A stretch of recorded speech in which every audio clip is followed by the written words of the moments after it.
Hello, ladies and gentlemen. Welcome back to another episode here on African Confessions. In this episode, we'll be listening to the confession of a brother who said that he has been operating as an illegal Sangoma in Joburg, and this is his story, what he was doing, and it reads like this. This is a translation from Shona. It is translated like this. How are you, Brother Nashim? Please post my story as hidden identity. I am a man that came to South Africa. I am a Zimbabwean man, and I was staying in South Africa for a very long time, and I want to tell you the whole truth about my life, at least to confess if it happens that I die, because currently I am having kidney problems. I am back in my village in Kutu, where I grew up. I do have grandchildren. I made massive amounts of wealth when I was still in South Africa since the year 2007 until this date. I do not wish for any of your listeners to come across a Sangoma like me. That is why I have decided to bring my story to you. It was in the year 2007 when I arrived in Johannesburg. I had arrived from Zim. I was someone that just wanted to make money, to return back home, and to start a very small business like most of my countrymen. I thought that I would manage to get a job as quickly as possible. In Zim, I had been working in Kwekwe. I had been working in a mine. I was a boiler maker. I had nice documentation. I had experience, but I was unable to get the kind of a job that I got. But I was staying at this other hostel where I would regularly work at this other mine. Since I could not be made to be legal in South Africa, the company would hire me as a subcontractor, even though I was not a subcontractor on paper, but they just said this so that if I would ever get arrested, then I was not supposed to tell the police that I was working under the company. I was working on my own. And because I started to see that the salary that I was earning, it was not as much as the salary that other South Africans that I was training were earning, because I was not going to work every day. They would call me here and there, but still they did not want me to go out of the hostel to look for work. They will say that you are staying at the hostel, we are paying rent for you, we are giving you food. You know how white people they are. As long as they give you food to eat, then they say that they are giving you a lot of money. So at the hostel where I was staying, I started to operate as a traditional healer. I was now a Sangoma, but I was not registered and I was not licensed to do that. Most of your people, they don't even know that you are supposed to be licensed to operate as a Sangoma. But I just pretended as if I was properly registered, even though I was just an illegal migrant that had came from Zim.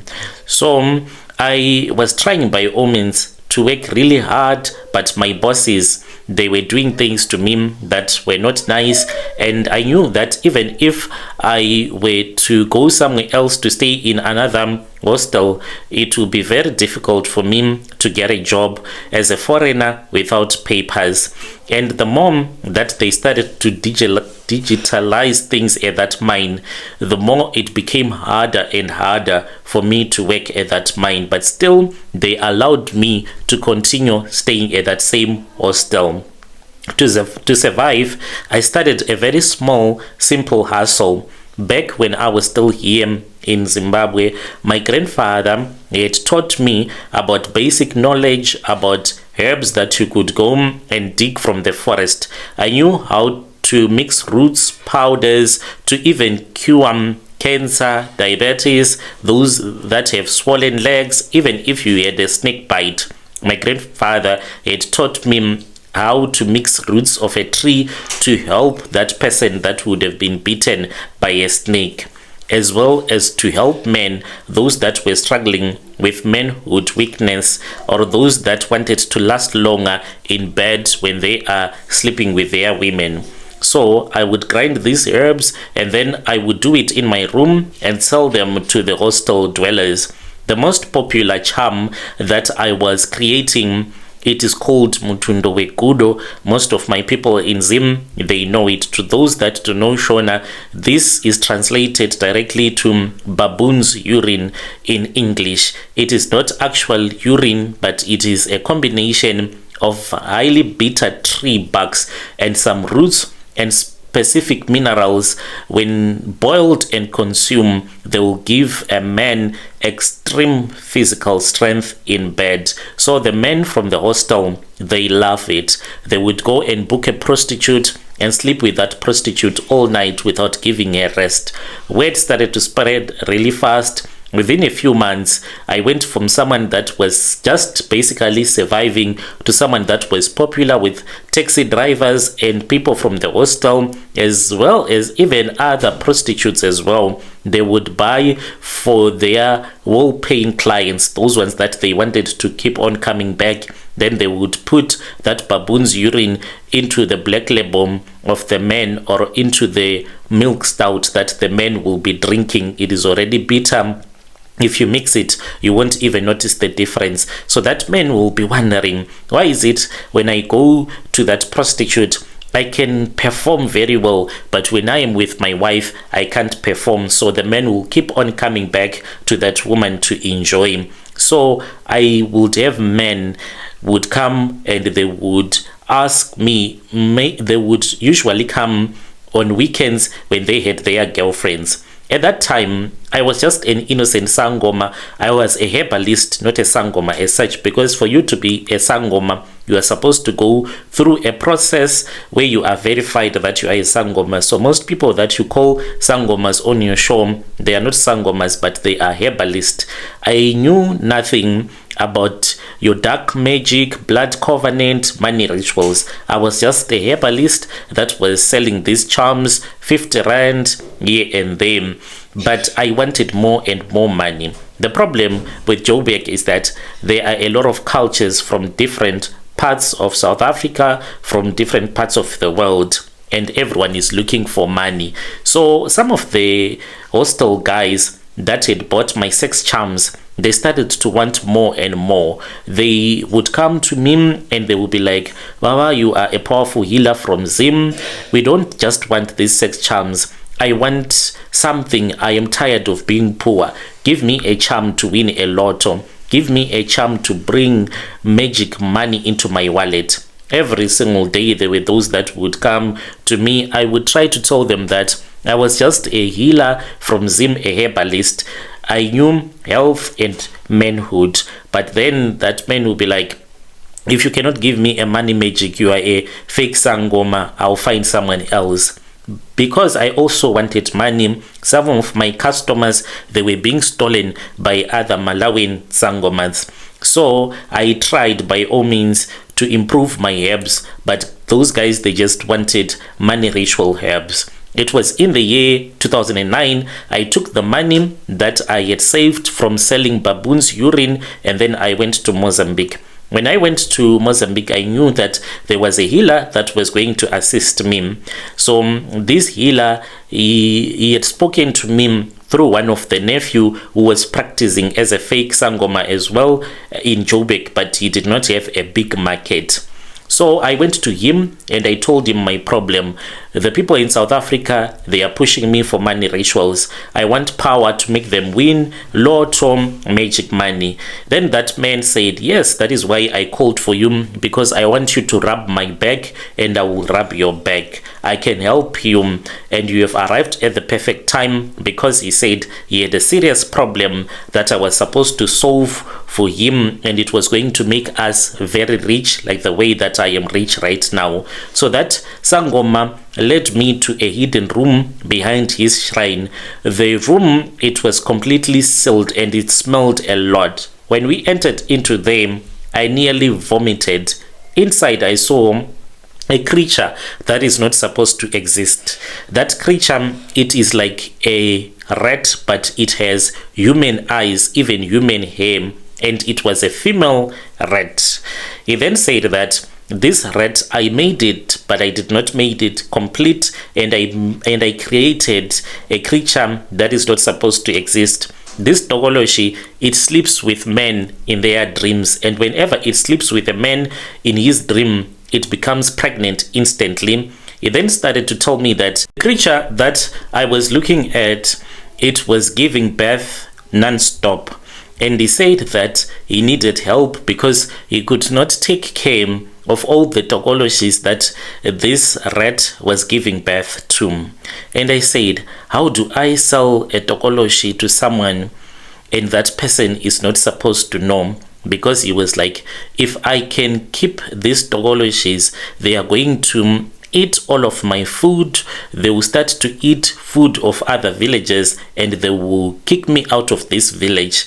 They are useless, these Tokoloshis. I have tried to train them to harm people. I have tried to train them to make money, to create wealth so that I can sell them. But all that they can eat, all that they can do is eat and bring poverty to the person that is trying to take care of them. I looked at him and I said, but the job that I do is that I just give people herbs to have nice sex. How am I going to sell a Tokoloshi to someone that will come to me if they want me to increase their manhood? They will run away if they know that this is what I am doing. That Sangoma then said, you do not show them the creature. We will do a trick. We will package this Tokoloshi inside one of your herbs, and then that person, when he collects the herbs from you, you give him a rule. If he breaks that rule, it means that the Tokoloshi will follow him for the rest of his life.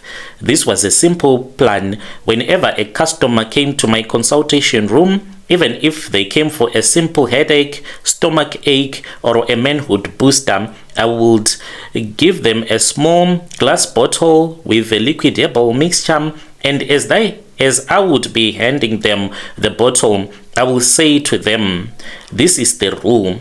Take this medicine, it will cure you, but hear me careful. This bottle must never under any circumstances be touched by a woman. If your girlfriend, your wife, or your mother touches this bottle, the medicine will turn into poison and it will destroy your life. Keep it hidden in the darkness where no one can reach for it. The customer, because they just want to have a powerful manhood, they will collect it and walking away without knowing that they have entered into a covenant with the Tokoloshi. The Tokoloshi will be following them, watching them, even doing things that will cause that poor person to do things that I did not tell him to do. So eventually, because a Tokoloshi is a spirit, that Tokoloshi will inspire the girlfriend to look for places in the home, in the car, where that bottle is hidden and touch it. Once you do that, you have activated that Tokoloshi to claim that it has authority over your family, over your bloodline, and there is nothing that you can do because the covenant would have been sealed without you ever knowing that this is what you did. So I did, Brother Nashim, for 19 years. This was what I was doing. I was operating as an illegal Sangoma. And I want you to tell people, anyone that is going to read my story or to listen to my confession today, open your eyes and listen to me very carefully. You must learn to refuse any medicine, any herb, or any traditional protection charm that comes with a rule. Anything that comes with a rule. If you go to a Sangoma, you have a headache, you want good luck, and then all of a sudden you are told that you are supposed to follow this rule as long as you are going to be using this charm. You need to get up and walk away from that Sangoma. Let me ask you a question. If you go to a clinic, to a hospital, can a nurse hand you a packet of Panadol or any pills that they give you at the hospital, and then you hear the nurse saying, take this for your headache, but do not let it be touched by your wife or your girlfriend? No, that is impossible. Clean medicine, even if it is medicine from a Sangoma, it should not come with any rule. A rule, it means that there is a covenant behind that rule. There is a contract behind that rule. Once you mess up that contract, then you need to know that you are done. So by using this Sangoma's secret that I was using in South Africa, you won't even believe how many tokoloshis I gave to people in Joburg, not only South Africans, there were people from my country that came to me because they wanted to do money rituals. I would give them the tokoloshis. So I managed to sell 201 tokoloshis that I wrote down. These were to people, there were two groups of people. There were those that knew exactly what they were doing. There were the greedy ones that came to me. They wanted some charms to steal wealth from their workplace, to win lottery, to have good luck. So when I gave them a bottle of lucky oil, they knew that this bottle, it came with a tokoloshi. Those ones, I don't even feel sorry for them because they chose their own path into Satanism. But my heart is the one that has brought me to you. It is bleeding a lot because I feel so sorry for those other men, especially those ones that just wanted to come so that I can give them some herbs to fix their back pain so that they can continue to work. Some were truck drivers, those that were complaining that they can't sit behind the wheel for more than 2-3 hours whilst they are driving. So I would give them the herbs, but what they did not know is that behind the herbs there was a tokoloshi as well that was behind those herbs. And this tokoloshi, it will start to help you. You are at work, you start to see that your boss loves you, you are driving a truck, you are always healthy, you never visit a Sangoma again in your life, none of your children will ever get sick. Then all of a sudden, once that bottle has been touched, then you start to see that your house, it is like a war zone. There is no peace at all. You and your wife, you cannot agree on anything. Your wife is constantly sick at all the times. It is because that tokoloshi, it is now in your home. The spirit of poverty that it brings with it, it is starting to operate in your house. So I am confessing this to you today because I am sick, Brother Nashim. There is no herb that can cure me. I am about to meet death very soon. For this I know I've been sick for a very long time. I managed to get wealthy in South Africa. I bought 3 farms here in Masvingo province. That is where I bought my farms. I married 2 wives and I have plenty of children, and I used to practice as a Sangoma in South Africa. Joburg is full of illegal Sangomas. Most of the people, they don't even know that when they go to these Sangomas, they are putting their spiritual life at risk. You're going to be given a tokoloshi that will only give you poverty and nothing else. Dear listeners, right there was a message that was sent to us by one of our dear brother. Strange things indeed they do happen in this world. That was the translation of the message that he sent to me. Let us try to speak with him in the comment section. I'll be back with another episode on our other channel, European Confessions. So you can check out the confession that I am going to post on that channel. Until we meet again.